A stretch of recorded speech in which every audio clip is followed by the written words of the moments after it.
Oops. Great. Well, hi, everyone. Thank you very much for having us here.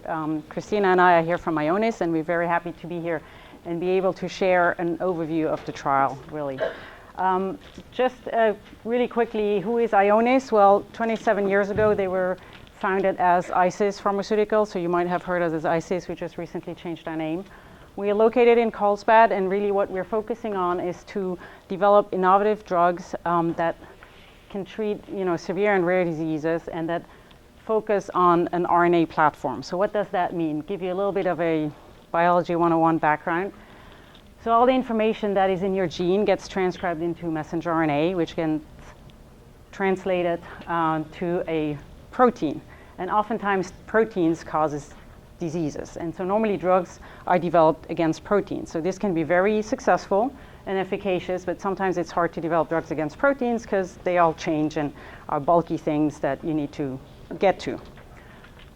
So what Ionis is doing is we're going one step closer to your genetic information. We're looking at targeting drugs to the messenger RNA. Messenger RNA is made up of 4 nucleotides. All we need to know is know the right sequence and then develop drugs against that, and hopefully can clear the disease or make it better.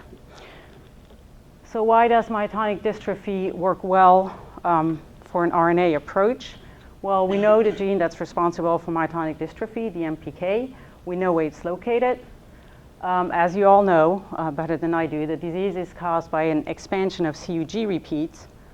And then this expansion can vary from anywhere from 50 to a few thousand in different patients. And again, as you know better than I do, the disease is more severe with a higher number of repeats, and generation after generation, the repeat number has a tendency to go up. So what does that mean for the mechanism of action of the disease? So hopefully this is the pointer. So, tiny pointer.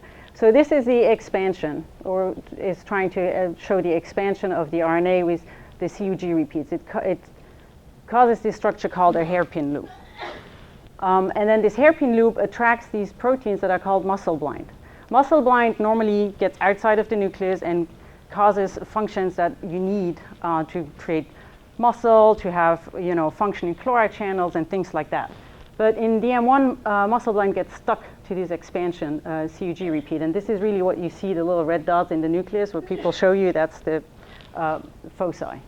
So what our drug does is that it binds outside of this hairpin loop, and then by binding to that RNA, it causes the destruction of the loop, so it destroys the CUG, the expanded CUG repeats.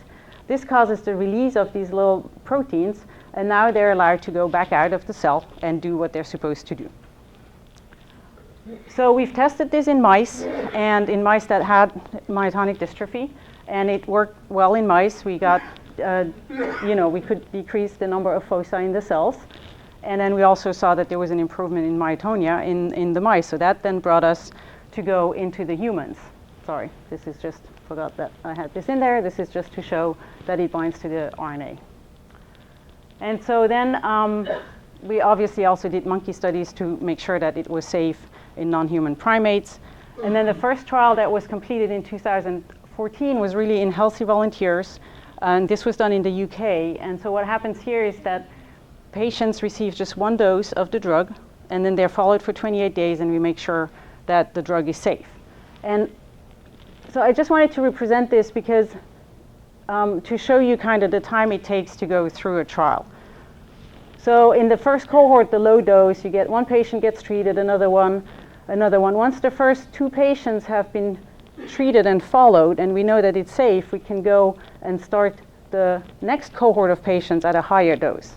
Okay, so this is kind of how it goes in progression. We can't start all the doses at the same time. We start low, make sure it's safe, then we go on to the next. So we did that. Here 4 doses were tested, and 3 patients got the drug, and one of the subjects in the cohort got placebo. And we looked at everything at the end of the trial, and everything was fine. We were able to go and move into the next trial. And so the next trial is the trial that's going on right now. This is a phase 1/2 trial. It is still focusing on the safety and tolerability of the drug at this point. And what it is that we're giving multiple doses of the drug to a patient. And we're giving it to adult patients with myotonic dystrophy. There's 8 centers in the US who are participating in the trial. They're listed here. There is one more center that is coming, or the Houston Methodist is the most recent center that is coming on board and should be active early February.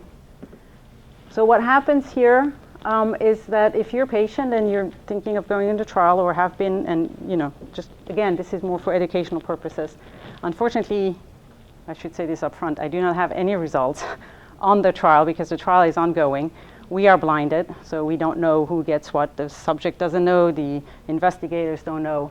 All we know right now is that we can keep on going with the trial and that it's been safe.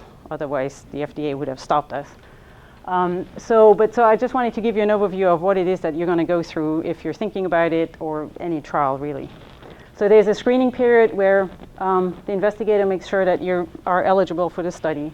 And again, because this is a safety trial, the inclusion criteria are quite strict, and especially in terms of cardiac inclusion. So patients who have pacemakers are not allowed in the study and things like that. And I know this has limited the number of patients who can go into, and we are, sorry for that, but we need to make sure again that it is safe, and so we need to test it first in a population that has less cardiac issues.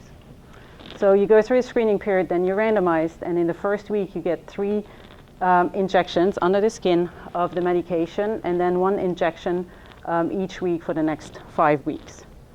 The patients also get a muscle biopsy before the first dose and a muscle biopsy 2 weeks after the last dose. And then the blue arrows really just show when you come back to the site to get to go through a panel of outcome measures, and I'll go through those later on. So just to show you, for one patient, this can take approximately 6 months, or 5 months if the screening period is really short. So what are we really looking for in this study? Like I said, this is really mainly looking at safety and tolerability.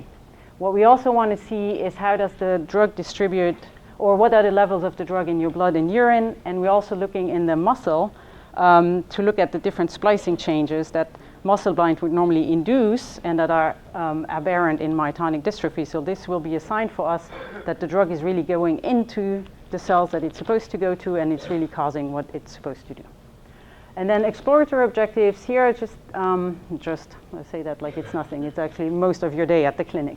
These are a whole bunch of outcome measures that you will do so that we can see whether the drug would have any effect on function.